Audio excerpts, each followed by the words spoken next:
Good morning. I'm Bruce Henderson, author of the new book, Midnight Flyboys, about American bomber crews and Allied secret agents who supported the French resistance during World War II.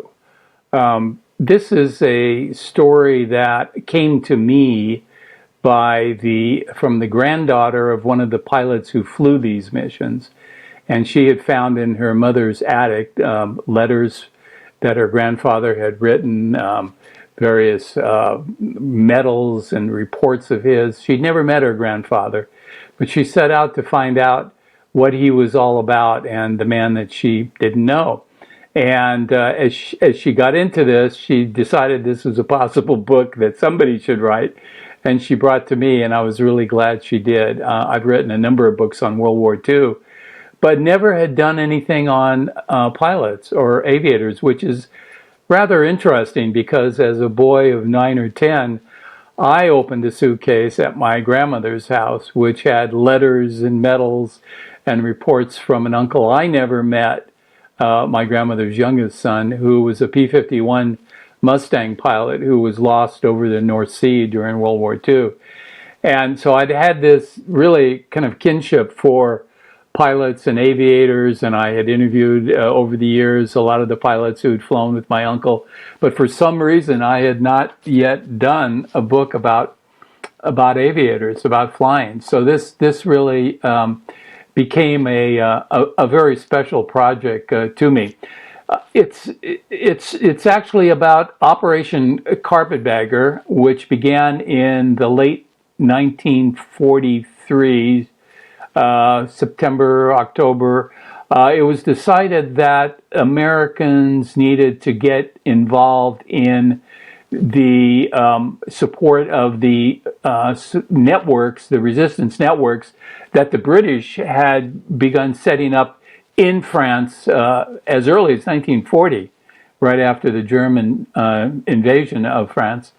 And by late 1943, the SOE, the equivalent of the American OSS, had set up about 100 networks in Western Europe, and about 60 of those were in France. And the thinking was that the resistance had to get brought up to a level of not only training and preparation, but also being armed with the right equipment and to be prepared for D-Day. And once D-Day happened, the various resistance networks throughout France would have their special orders as to what targets they needed to hit. Bridges to blow up, railroad lines to blow up, all about, and initially at least, slowing down or stopping German reinforcements from reaching the invasion beaches. Prior to D-Day, there was a role also for the resistance, and that was building up their own intelligence network, receiving these supplies, hiding them, not being caught, and of course staying alive as best they could because they were being hunted down by the Germans. So the Americans came into the operation a little late, but they had the biggest planes, the B-24s, which actually could carry twice the payload of a B-17, and were seen as a good aircraft for the mission, which was quite the opposite of what the pilots and crews had been trained to fly. These guys had been trained to do the strategic high altitude bombing, which of course was being done by the British at nighttime and by the Americans during the day into Germany. But the operations to support the resistance were going to be quite different in that they were going to be solo missions, one plane by itself, not in a formation. The planes would be painted black. They would fly at nighttime with some moonlight in the beginning, at least, to help them find the drop zones, and they would be flying very low and very slow in order to make the parachute drops. And this was really quite a dangerous way to fly these planes. We might look at a B-24 here taking off. It's really a heavy bomber, officially a heavy bomber, and unofficially like flying a garbage truck. And here's a picture in the cockpit too. This is a plane that required some real muscle to fly. And while it was fast, it was the fastest American bomber and also had the longest range, as well as I said, could carry the most payload. It was very difficult to fly slow and could stall out at about 120 miles, well, about 100 miles an hour. And the problem was to drop these supplies and Allied agents by parachute, they had to slow down to as much as 120 miles an hour. So there's a fine line there between staying airborne and stalling an aircraft. And of course, an aircraft stalled when it didn't get enough airflow, doesn't get enough airflow under the wings to keep it straight and level. And the nose goes down, and the pilots all the time practice recovering from stalls. In a B-24, you would do that typically at 5,000, 10,000 feet, because you were going to lose 1,500 feet to recover from a stall. When you're at 600 feet, which they needed to be to drop the agents by parachute, or 400 feet to drop the supplies by parachute, you could see if they stalled that aircraft, they were going to go in and crash, and some of them did. The operation started with 2 and then eventually expanded to 3 American squadrons, and that was about 300 officers, mostly pilots, and about 1,500 to 2,000 maintenance and other support personnel. And again, they started in flying at during the moon periods of the month, which was about 20 days a month. There is some moonlight, from going from full moon to waning to waxing, and then there's a dark period of about 10 days. Well, for the first month or two, they were using the moonlight, but then that meant that a third of the time they weren't flying. And of course, these munitions supplies were desperately needed by the resistance networks, who, by the way, put in shopping lists exactly what they needed and radioed them to London. You know, we need some bicycle tires. We need some explosives. We need some ammo for our Sten guns. They had specific shopping lists. And the supplies were loaded into these canisters, steel canisters, that would hold about 300 pounds of munitions and supplies and whatnot in each one. And they were loaded, and as soon as they were loaded, they were stenciled to make sure that, you know, this particular canister got to the right resistance network, and then they were loaded into the planes, and then the planes went out and dropped them by parachute.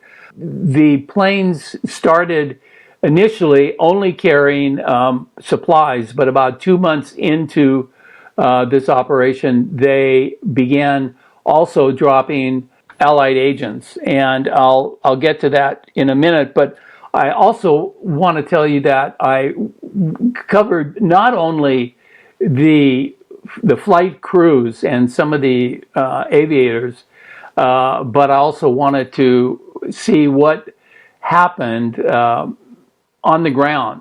How were the supplies and munitions used by the resistance, and what about those Allied agents? And by the way, they were mostly British, trained by the SOE, and they were not only men but women as well.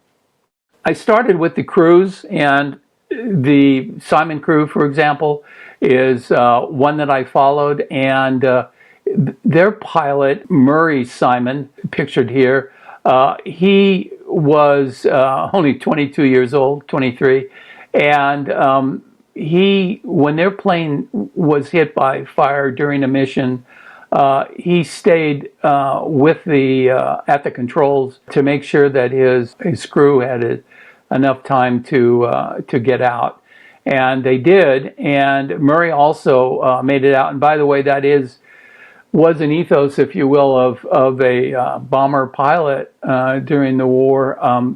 They would and were committed to stay with the plane as long as they could to make sure that everybody parachuted out who could. The same time that Murray went down, and his mother in New York received a telegram saying that her son was missing in action. Murray was missing in action. She, a couple of weeks later, received the same telegram about her other son, Sidney, who was also flying in a B-24 in the Pacific. And he went down as well. And so I wanted to know more about what happened to these brothers. And, of course, this poor mother grieving for both of her missing sons. The Simon crew crashed in the plane did crash. As I say, everybody did get out, parachuted out, although each of them had a different story as to, and it was interesting that 8 guys parachuting out of the same plane, but none of them ended up together. They all kind of went their separate ways. Some of them made it, some of them were captured. And here's one of them also, Graham Hasty, who was the tail gunner on the Simon crew. By the way, I thought it was interesting that the tail gunner position in the bombers, the B-24s and the B-17s, had the highest casualty rate of the war. They were almost 50% casualties. They were in a good position to fire back if an enemy plane came up from the rear, but they were also a very big target for the enemy planes attacking from the rear. Hastings became a POW and was marched with a small group of other POWs by some German soldiers who were taking them to a train station and to get to a POW camp. And they went through one of the bombed out cities in Germany, where they were very nearly attacked by a mob that was, of course, quite angry about the bombing that had been going on, not realizing that at least this guy wasn't bombing them, but was dropping supplies to the resistance. But in any case, that was a small difference to them. And ironically, the German soldiers held the mob off and got the American prisoners onto the train. Another of that crew was the bombardier John Meade, and he also, he's an amazing story in that when he made contact with the resistance, the normal plan would be to try to get him into an escape network and get him over the Pyrenees and through Spain and back to England that way. But the group that he ended up with was short-handed and asked Meade if he would stay and fight with them. And Meade said he'd be happy to, but they needed to radio London, and he needed to ask if it was okay. And a few days later, the answer came back using his service number 782-945. You can keep him. And so from that moment on, he became the only carpetbagger airman to officially be a member of the French resistance. And of course, for the next few months before France was liberated, Johnny Meade found himself fighting in a far different war than he'd been in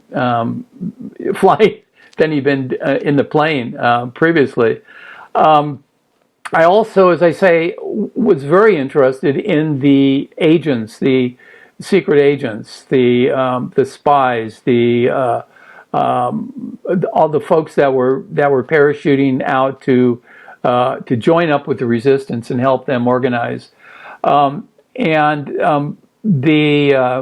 would typically go into, they were dropping 2 or 3 per plane through a hole in the bottom of the fuselage where actually a belly gun a turret gun had been taken out and left with this hole, which was covered by believe it or not, a piece of plywood, and then they'd raise it up. But the agents were dressed in the dressing hut, and they were made sure that they were in what was acceptable civilian attire for French man or woman, making sure they had the right kind of cigarettes in their pockets, the right kind of money.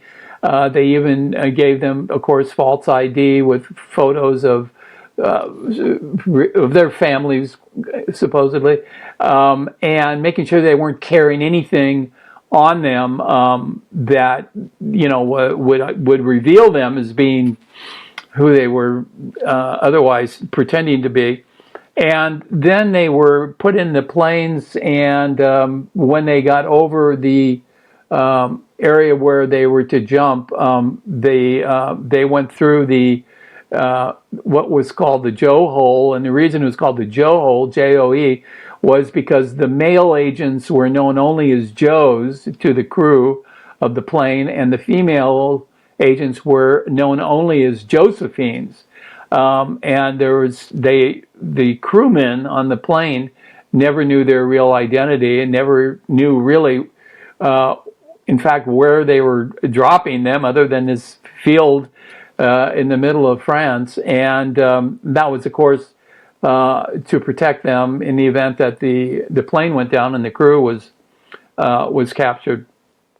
One of the agents who is profiled in my book is a woman named Nancy Wake, and she has quite an interesting background. She was born in New Zealand and went to school in Australia, and then as a young woman went to London in the mid-30s, where she became a correspondent for a newspaper and was sent to Paris. And she fell in love with France, and by the time the Germans arrived there in 1940, she had married a Frenchman and was living in Marseille, and it was her adopted land, and she was very much against, of course, the Nazi invasion, and she wanted to do whatever she could. She started working with the resistance at that time as a courier, and she was so successful that the Germans put a bounty on her head. They didn't know her identity, but they called her the White Mouse, the little white mouse, because she could flit around and get away from them when they thought they were closing in on her. At some point after about a year and a half of this, the Gestapo was in fact closing in on her, and it was decided that she had to get out of the country very quickly.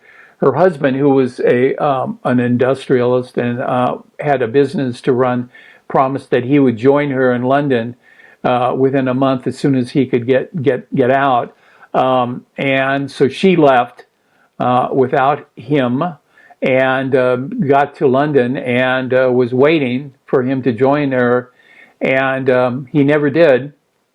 She never received any word as to what happened from him at that time. And so she really felt that she wanted to do something in the war to help France be liberated and to help the Allies win.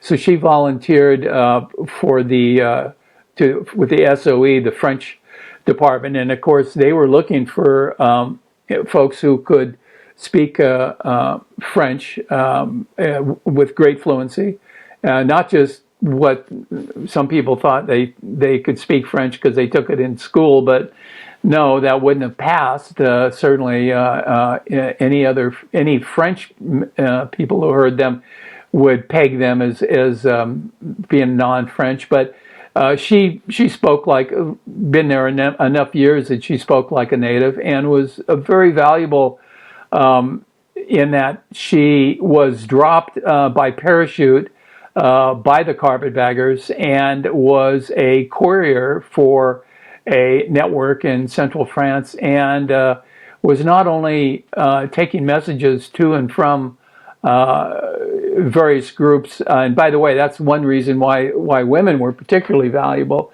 was because a woman alone riding a bike was, less suspicious looking than a guy, and of course, if they were stopped, the Germans could be they could be interested in her as a woman rather than looking on her as a threat.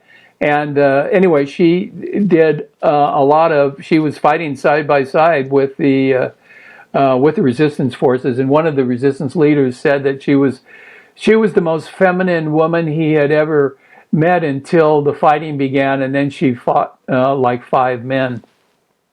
Another woman agent that I followed, who was also dropped by the Carpetbaggers, was Violette Zabot, and she was born in Paris to an English father and a French mother, and went to school there until her early teens, and then they moved back to England. And she had met while in London, met a Frenchman who was with the Free French Forces, de Gaulle's Free French Forces, and they fell in love and got married, and he went off to North Africa, where he was killed in combat. And she was motivated by not only wanting to beat the Germans, but to revenge the death of her beloved husband, Eitan. And there's a picture of the two of them on their honeymoon. In total, there were nearly 500 SOE agents parachuted into France, about 50 of them by the Carpetbaggers. And of those, 91 men and 13 women were killed during the war. How successful were the Carpetbaggers? I wanted to look at this and see what it was exactly that they accomplished. Well, in the end, in these really just 9 months from when they started until France was liberated, they dropped 10 million pounds of munitions and supplies, and flew close to 3,000 missions. And as for the resistance, Eisenhower commented after the war that the resistance in France was equal to about 75,000 combatants. So they certainly all had their jobs to do and their missions and targets to hit. One thing I did not get into was some of the internal stuff going on between the resistance forces. Some were pro-communist, some were anti-communist, some loved de Gaulle, some hated de Gaulle. Books have been written about that, and this wasn't going to be that book. But from what I could see, in the months that the story takes place of the Carpetbaggers, the resistance had really united around a single theme, which was to get rid of the invaders, to kick the Nazis out and get their country back. Another thing is, this story of the Carpetbaggers wasn't told for 50 years. Until the classification on the OSS wartime missions was dropped, declassified in the mid-90s. And the pilots and air crewmen themselves, when they were sent home, when the war ended, were told to forget everything that they did in Operation Carpetbagger. And they went home, and these guys took that very seriously. Some of them went to their graves without even telling their families, what they had done. After the OSS records were declassified in the mid-90s, the Carpetbagger guys, those who were still around, got together and started having reunions and talking with their buddies about what they did, and kind of opened up amongst themselves and with their families more. the OSS and the Carpetbaggers received the Congressional Gold Medal in 2016, and that's the highest civilian honor that Congress can give for their efforts in establishing and supporting the resistance networks.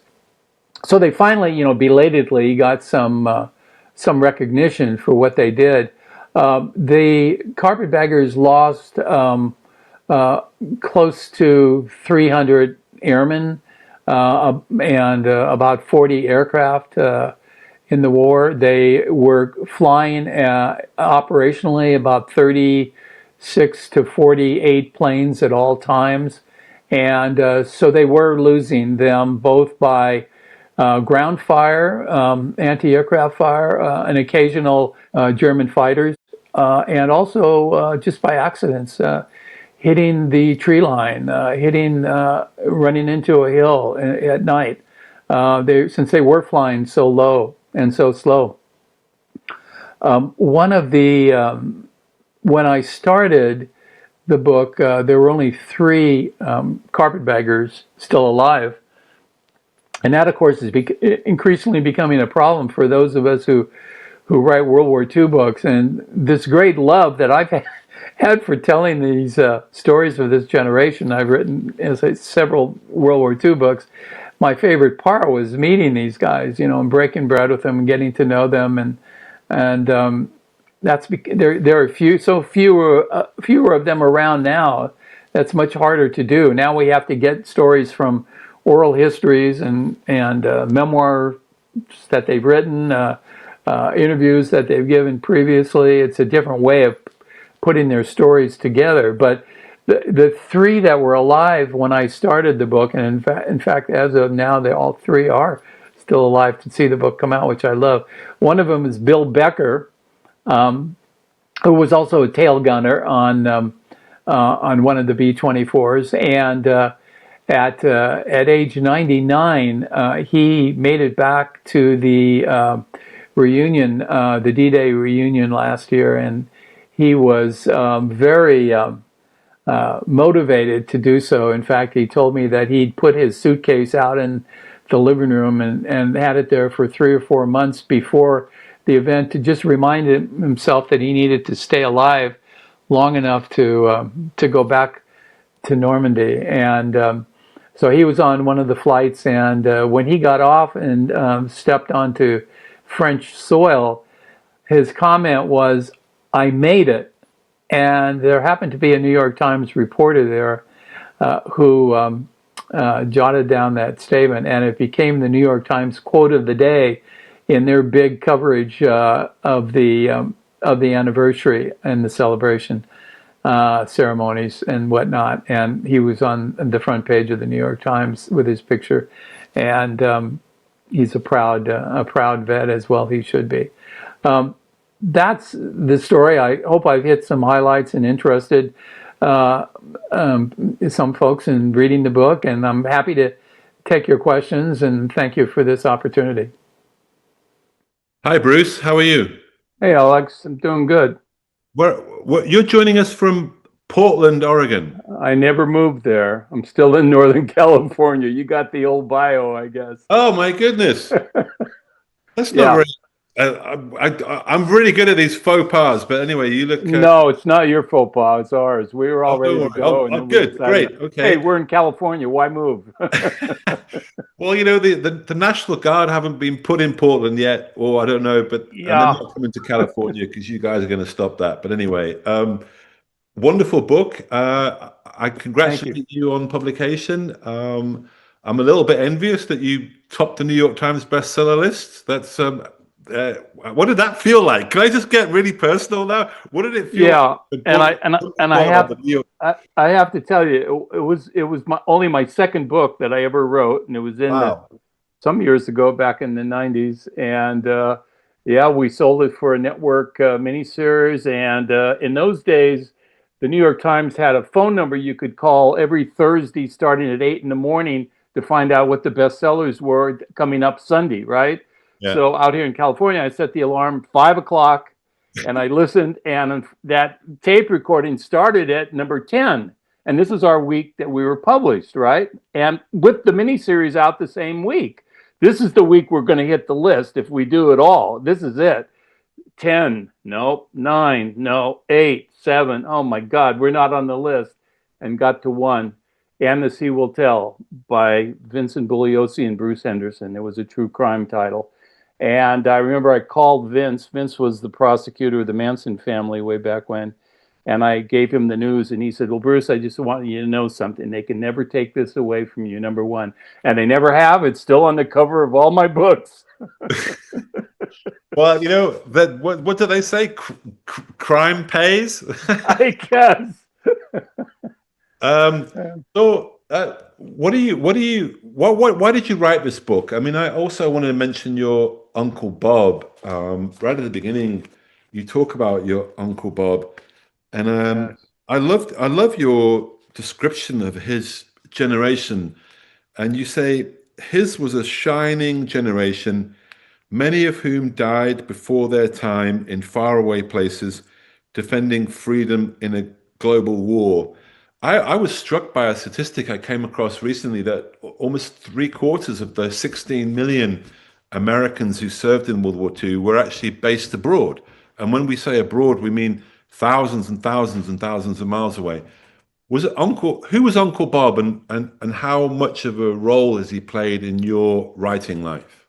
Well, I'll tell you, he's played a role in my life ever since I opened that suitcase as a boy. I mean, I've gravitated around anything, any air shows. I would go out and I took pilot lessons too, and I soloed in the same number of hours as Uncle Bob, except when I went on and got more into going to cross country into airports that I didn't know and stuff. I washed myself out. I was too afraid.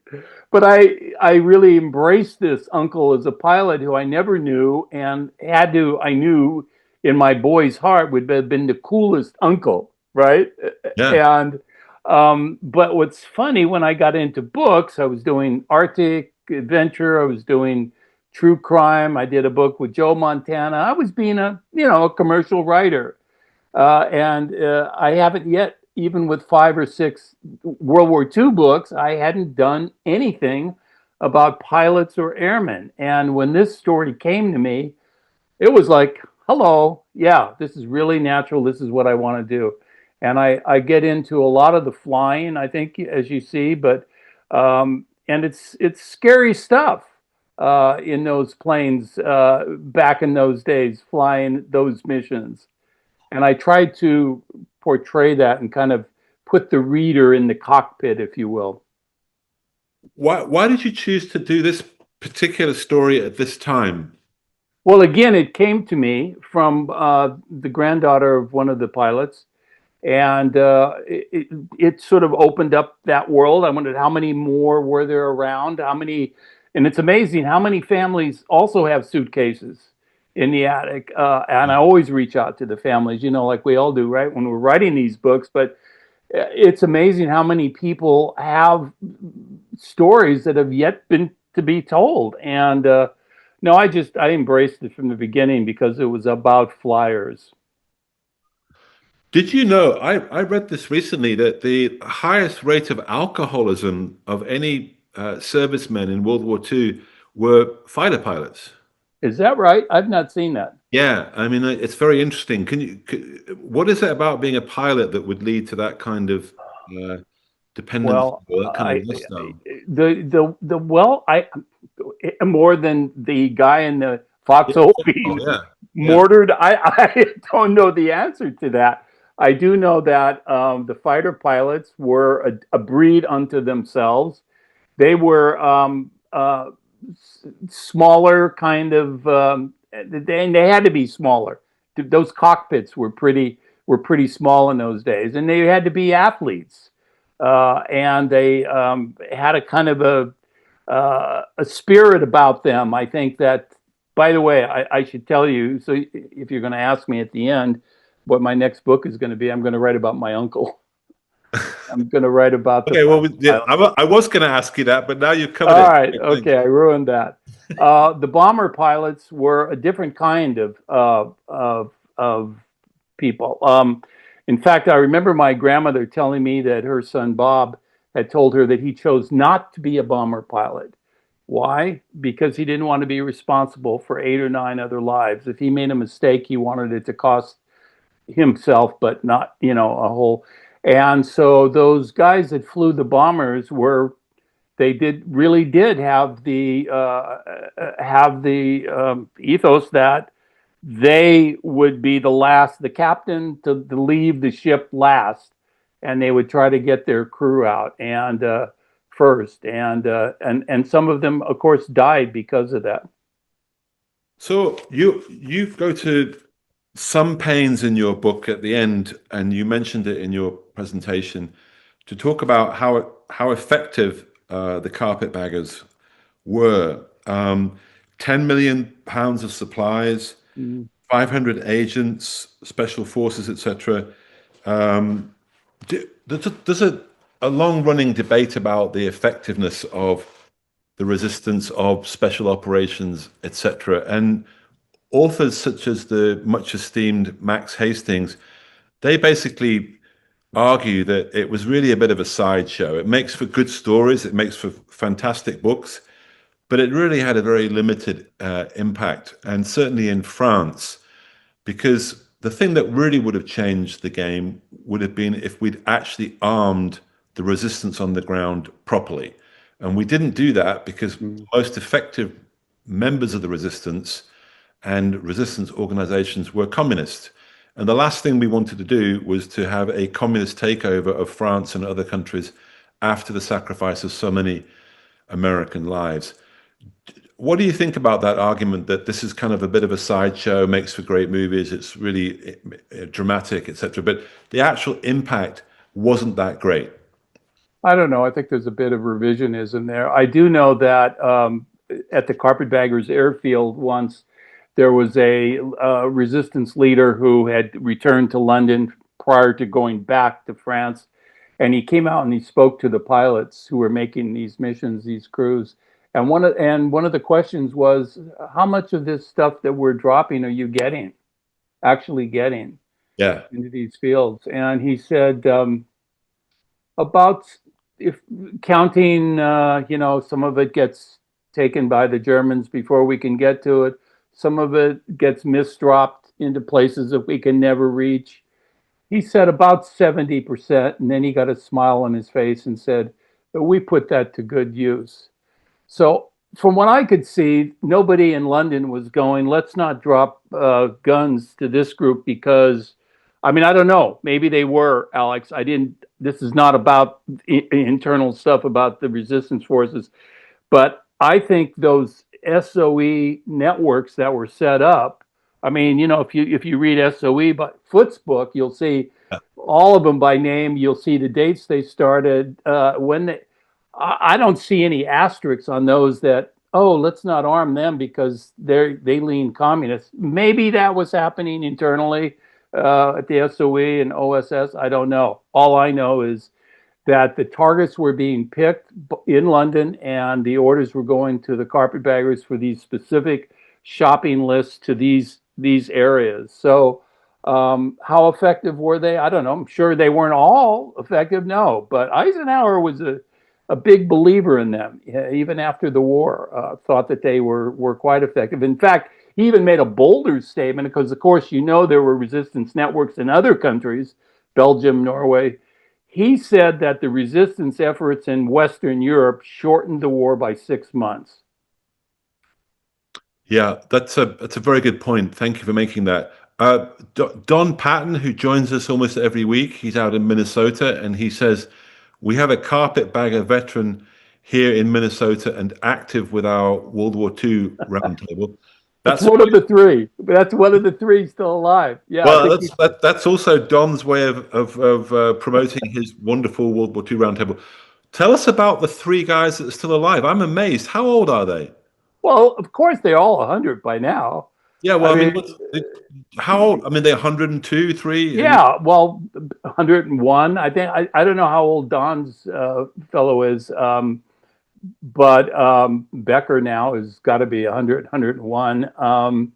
And again, some of these, and you mentioned my book, Sons and Soldiers, about the Ritchie boys. And these guys live. I mean, it's amazing how long they can live and remember this stuff. Are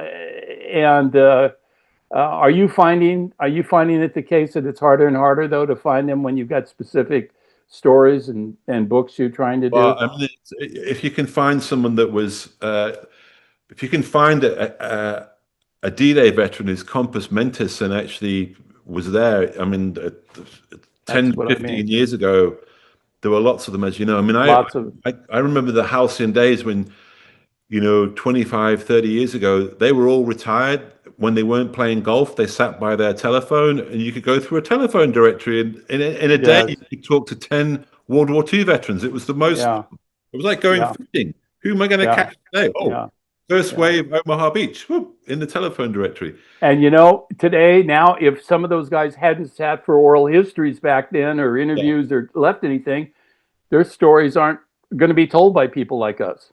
Yeah. Well, I think that one of the heartening things is that so much has been done. So many people like yourself, like me, and thousands of other people have interviewed the so-called greatest generation ad nauseam almost, So I Yeah, think that I think that's a great testament to not only that generation, but also the storytellers who've come afterwards and realized that this is the greatest story ever told. Wouldn't you yeah, agree? yeah. And writing narrative nonfiction, I mean, it's not just what they're doing when they're doing it. As you know, we got to get inside them. How are they? What are they thinking? What are they feeling? And that's a little higher bar than just going into an archives and getting missing air crew, reports. And that's the stuff that's going to get even harder to get reach. Definitely. Um, Julie Lennox, she says, two of my grandfather's cousins were bomber pilots, and both pilots and their 6 men crew members lost their lives during their missions.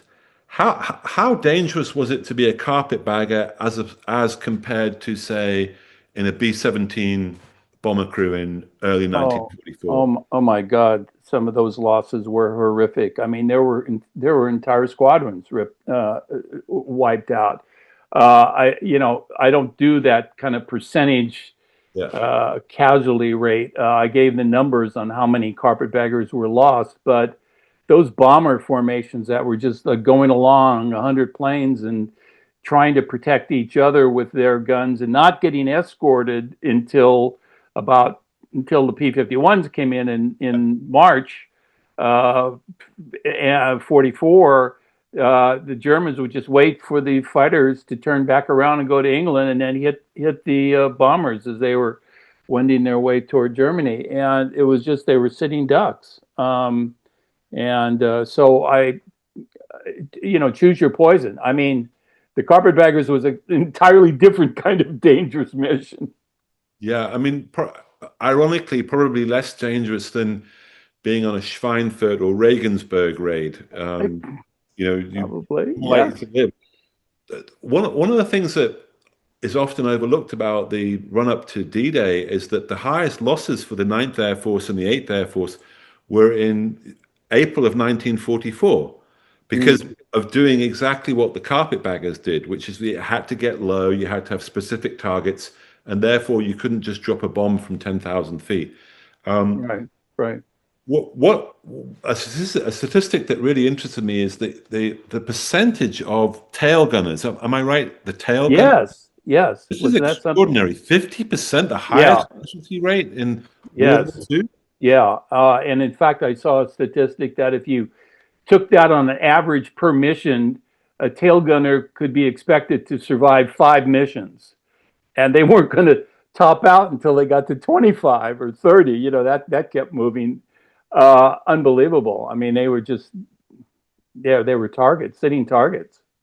But there are other ways for it to be dangerous. For example, my uncle, he was killed because his oxygen system failed. And he lost consciousness and dove into the North Sea So there Yeah. are other ways to, it was just dangerous flying, Yeah. even without somebody shooting at you. Yeah, I was in East Anglia about 5 years ago. I went to several 8th Air Force bases, and I was struck by the number of Americans who were killed taking off and landing. Yes. They weren't shot down over Germany. They Yeah. died in England. Well, a lot of them were taken off with auxiliary fuel tanks. They were heavier. Yeah. And as you know, the weather can be very bad in England too. And so, yeah, there were a lot of training accidents. One of the lovely things about your book is that you combine American flyboys and these exciting missions with these extraordinary stories of these standout SOE agents, one of whom is Violette Szabo. I'm a huge fan of Violette Szabo, and I'm going to ask you, Bruce, if you'll indulge me. Tell me if I'm talking too much, but maybe you'll indulge me here. Go for it. Violette Szabo is one of the most revered British SOE agents. There was a film made about her, Carve Her Name in Pride. She was played by the gorgeous Virginia McKenna. She died in Nazi captivity. I think the 5th of February 1945. She was made to kneel down and shot in the back of the head. She was actually deported from Paris on the 15th of August 1944, and she was in the same boxcar as a woman that I wrote about, Toquette Jackson. So I know a lot about Violette Szabo. And I want to read you a poem. Would you mind, Bruce, if I read you a poem? I'd love it. Then I'll shut up, okay? This is a poem that Leo Marks, who was her SOE handler, the guy that was her boss, basically, that wrote for her so that she could improve her coding, because she was pretty bad at coding. The life that I have is all that I have, and the life that I have is yours. The love that I have of the life that I have is yours and yours and yours. A sleep I shall have, a rest I shall have, yet death will be but a pause. For the peace of my years in the long green grass will be yours and yours and yours. I love that poem, and I think if there was a poem that could describe how I feel about these characters that you write about, the ones that I've written about, is the generosity, Yes. that they gave their life for us and us and us. Does that Yes. animate your work about World War II? Does that separate your work about World War II from other books that you've written? That there's this sense of you writing about people that gave so much. Well, it certainly is, and it's why I'm still doing World War II books. I'm not breaking off and doing true crime, or I've made a commitment that as long as I can, I initially said as long as this generation is around, and now that they're leaving us, I'm still doing it. But no, I want to continue to do this. I'm hoping that there'll be enough stories here and there'll be readers. People used to think, publishers used to think that once the World War II generation dies off, the books aren't going to sell that as much, right? Well, that's not true, as we know. Yeah, but because younger generations are interested in this history, thank God. And why? Well, why? Is it because it was a really clear cut good versus evil, and the good guys won? God knows we've had wars since that it's not that clear, including the war I served in, Vietnam. And so, I mean, yeah, but there's also a deeper lesson here, and that is that this generation answered a call when darkness was spreading across the globe, and they fought a war that had to be won. I mean, there was no if, and, or buts about it. It had to be won. And they did it. And we shouldn't let their sacrifices be in vain. Do you think it's the greatest story, American story ever told? I mean, if you look at it from the point of view of those that were liberated, if you think about the 250 years of American history, do you agree with me that this is the greatest American story? I think so. Maybe the War of Independence would be number two. Well, that was a tea throwing, tax dodging civil war, essentially. Yeah, right. But Yes, I think so. I no, mean, but I look, think everybody was pulling in the same direction. I remember my grandmother talking about her victory garden. My God, we had 16 million Americans served in World War II at a time when we had a population of 130 million. I mean, it was extraordinary that it was, as I say, everybody pulling in one direction. And I don't think we've ever had a time like that. And I certainly haven't since. So that makes it really worth looking at, I think, for folks like us who write history. so. The guys that you served with in Vietnam, Mm, a lot of them were the sons of World War II veterans. right, right. Hey, did you feel that your generation that went to Vietnam, that you were trying to live up to your parents or that World War II generation, trying to sort of emulate them in some way? I've never really thought of it that way. I don't think I felt my father was in World War II, but I do know that when I went over there, I went over with the idea that we were being told we were going to win this war in 6 months, and that we had to because of the domino theory and the communists. And the next thing you know, there'll be, and we believed it. I mean, I was 18, 19 years old. I believed it, and then on the ship I was on, an aircraft carrier, we were there for 6, 7 months, and we were the first to bomb Hanoi and Haiphong, and we lost 12 pilots in that 6 month period. And and then, of course, we came home, and I got out of the Navy about 6 months later.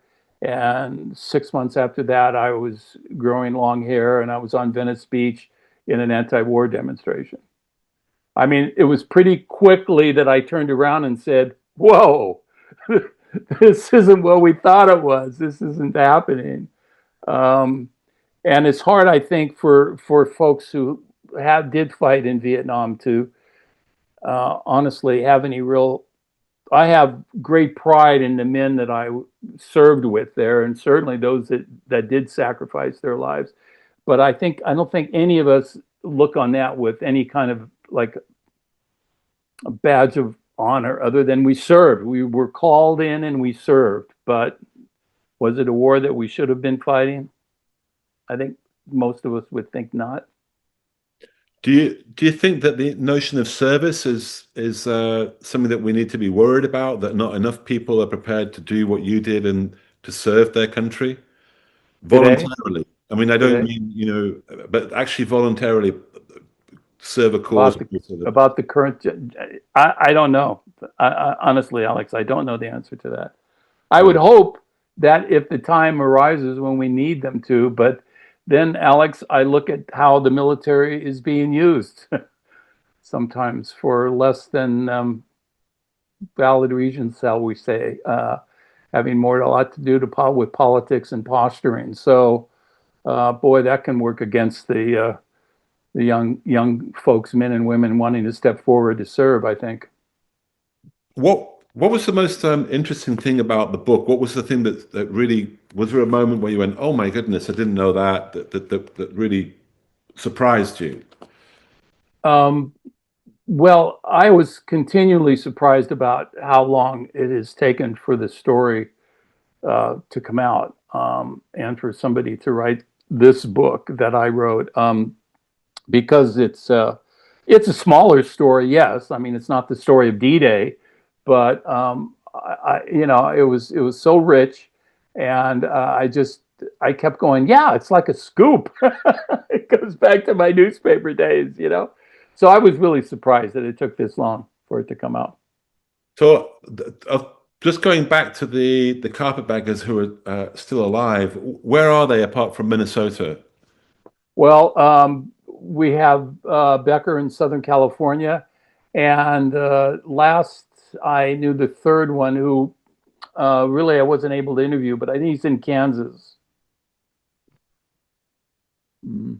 So, finally, I wanted to ask you, what is it about this generation, and I mean, and in particular these flyboys, that you think we need to really remember most? What are the lessons that you would pass on to a high school class about these characters that you write about?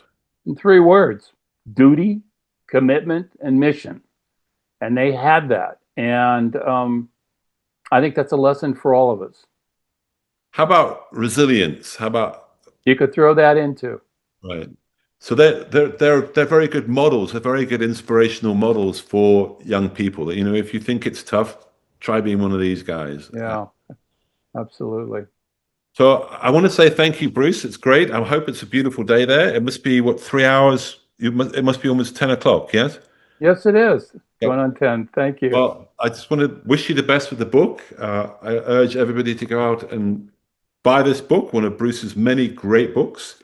And please come to DC and we'll give you a tour of the memorial. On behalf of our wonderful audience, I want to thank you for your time. I know that it takes a little bit of time to put these presentations together.